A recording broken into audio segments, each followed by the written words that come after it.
Now, one of the things that I want you to start doing and implementing is to be able to actually use multiple people to actually interview the candidate you have. Now, every person that's doing the interview, every interviewer will have the scorecard. Basically, they'll have what the characteristics are for the sales champion, but also the evaluation. Each interviewer will come up with their own form, of evaluation, following the guidelines. Maybe they all can ask certain presentation skills. They can ask for an icebreaker as well, or come up with something else. They can say, "Hey, talk about X product or something you sold in the past." Something that test their presentation skills. So then again, here's the key part, right? Too often we bring candidates in and let's say for example we bring three different people that interviews that one person. The problem is this is that each person is going to be interviewing them differently. There's no structure, there's no order how to be able to evaluate them, which means that the answers you're going to get are going to be very subjective.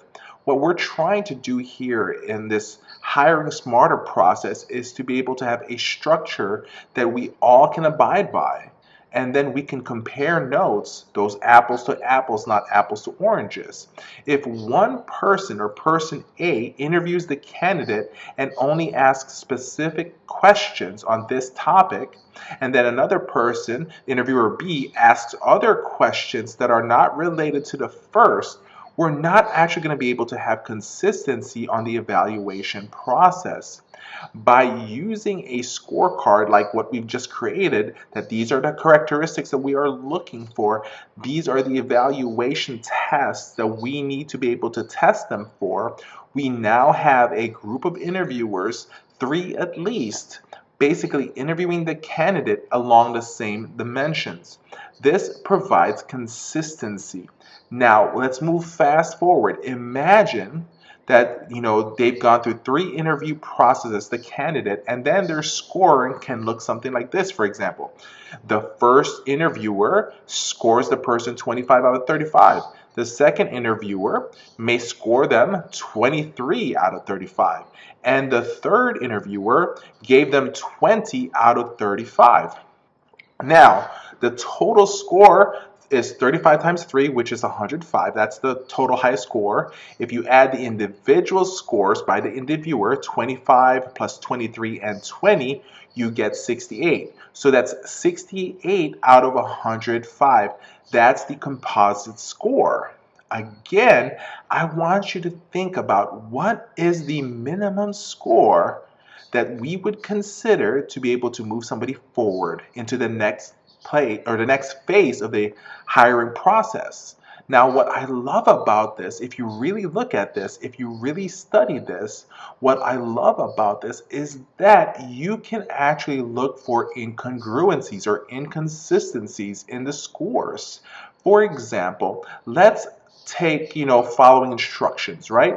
Let's say, for example, somebody scored them 5, the second person scored them a 2, and then the third person scored them a 1.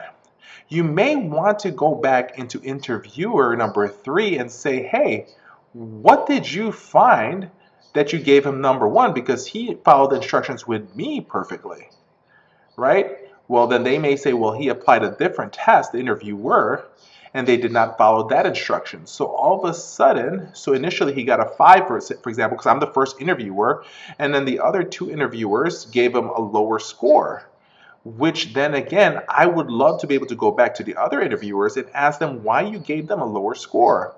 Maybe this person, maybe I missed it, and then the other two caught something, right? You want to be able to do at least 2 to 3 interviewers at least. This is a smart way and is actually a smarter way into hiring into this market.